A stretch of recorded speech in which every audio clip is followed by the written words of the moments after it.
Almost everyone on Earth has heard of the television show South Park. But do we know the town's history? My theory is that since the characters' appearances never change as they age, maybe they're all ghosts. South Park, Colorado was colonized in the early 1890s. The houses were all made out of wood, like log cabins. Soon, in 1899, Dog Poo was born. Dog Poo's favorite activity was rolling around in the dirt with his family's pigs. He died in 1912. While lying in the mud, one of the pigs sat on him and suffocated him. He still continues to roll around in the dirt in his afterlife. Kenny and his family moved to South Park in the 1930s, when the Great Depression was about to hit full swing. Kenny almost always wore his parka, which ended up being the result of his death. In 1937, Kenny was crossing the street and was struck by a car. Full body impact.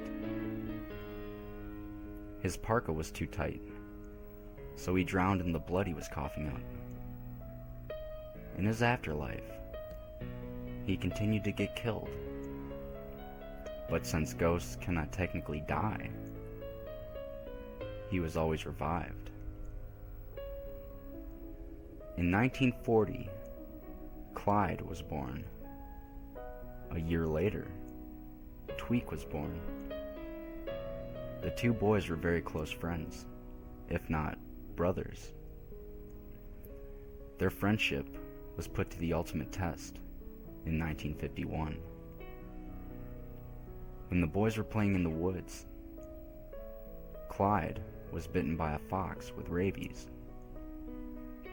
Tweek tried to carry him to the hospital, the sound of Clyde's agonizing screams in the air. His leg got stuck in a root, and he collapsed on the way. Clyde died a painful death by his buddy's side. Afterwards, Tweek became more nervous as he saw the ghosts of the deceased kids in town, beckoning him. All of this was too much, until one day, he hung himself by the ceiling fan. Craig was a very quiet boy in the late 50s. He liked to wander around town, searching for ghosts, since he was quite fond of urban legends and the hauntings around town. He soon found them. Tweek's ghost lured him into a deep lake, where he ultimately drowned. In the afterlife, he became enraged by a short existence on the earth plane, and soon became hostile towards others. Cartman and his mom moved to the town in 1961. Cartman had by far the worst death of all the kids in South Park. While he was sleeping, a cannibal broke out of the insane asylum in the next town. He stabbed Cartman to death and ate his flesh, bones, and internal organs. In the afterlife, Cartman turned to insulting everyone in order to take out his anger. Wendy and Bebe moved to the town in the late 60s after Cartman died. A few weeks later, a terrible snowstorm came, and the two were whisked away. Their current whereabouts are still unknown, but their ghosts have been seen lurking in town.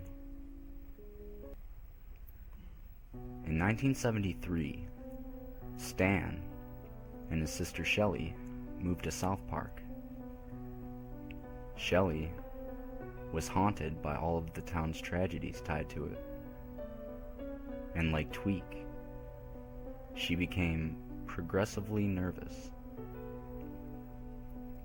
It was only a short while before her and her brother's demise that she reached the brink of insanity. Stan became increasingly worried about his sister. His efforts to help, however, failed, and in 1979, they both died in a car accident while their mom was driving them to school. In the afterlife, Shelley's insane behavior made her an angry spirit, and she now torments Stan to the extent. In 1982, the Stotch family moved into Stan's old house. Butters, being an obedient child, always followed the orders of his often controlling parents. This would eventually lead to the cause of his death. In 1988, Butters heard his dad's voice telling him to get the drill from the garage. He did, but tripped on his shoelaces, turning on the tool, and drilled through his eye socket. Butters died of blood loss on the way to Hell's Pass Hospital. Despite being in the afterlife, his spirit still obeys his non-existent parents. The day Butters died, Kyle and Ike moved to the town. Kyle soon caught a rare yet deadly form of the plague after helping a rat escape a trap. He died in 1990. In 1991, Ike died after his dad accidentally dropped him down the stairs. Ike's skull split in half, killing him instantly. In the summer of 1991, Jimmy moved to South Park. Despite his mental disabilities, he was probably one of the most cheerful people who ever lived in the town. Nevertheless, in 1993, Jimmy was diagnosed with muscular dystrophy. This made him lose his ability to walk, and from that point on, use crutches. Later, in 1999, he died after the terminal illness ate his respiratory muscles. In 2000, Token was the last to move to South Park. Token used to be an outspoken child, always willing to stand up and fight to protect. One day, he stood up to a local bully. The bully jumped him with 5 others and savagely beat him until he stopped crying. He was found dead at the scene.